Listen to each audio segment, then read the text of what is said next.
గణతంత్ర దినోత్సవం సందర్భంగా పద్మ పురస్కారాలను కేంద్రం ప్రకటించింది. దేశంలో పలు రంగాల్లో విశేషమైన సేవలందించిన కొందరిని ఈ అవార్డులు వరించాయి.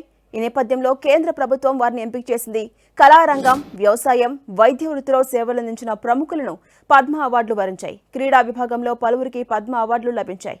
ఈ ఏడాదికి గాను 7గురికి పద్మ విభూషణ్, 19 మందికి పద్మభూషణ్, 113 మంది పద్మశ్రీ అవార్డులను ప్రకటించారు. మొత్తంగా ఈ సంవత్సరం 139 మందికి పద్మ అవార్డులు లభించాయి. ఇందులో 23 మంది మహిళలు, 10 మంది విదేశీయులు ఉన్నారు.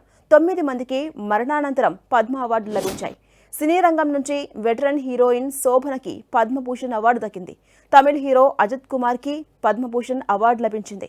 కర్ణాటక నుంచి కేజీఎఫ్ మూవీ ఫేమ్ నటుడు, రైటర్ అనంత్ నాగ్కి పద్మభూషణ్ అవార్డు లభించింది. ఇక బాలీవుడ్ నుంచి శేఖర్ కపూర్కు పద్మభూషణ్, అరిజిత్ సింగ్కు పద్మశ్రీ అవార్డులు లభించాయి. అలాగే క్రీడా రంగం నుంచి హాకీ ప్లేయర్ పిఆర్ శ్రీజేష్కు పద్మభూషణ్ లభించగా, para archer Harvinder Singh, cricketer Ravichandran, football player Mani Vijayan, para athlete coach Satyapal సింగ్కు పద్మశ్రీ అవార్డులు దక్కాయి. మహారాష్ట్ర మాజీ సీఎం మనోహర్ జోషిక, జర్నలిస్ట్ సూర్యప్రకాష్కు పద్మభూషణ్ అవార్డులు వరించాయి.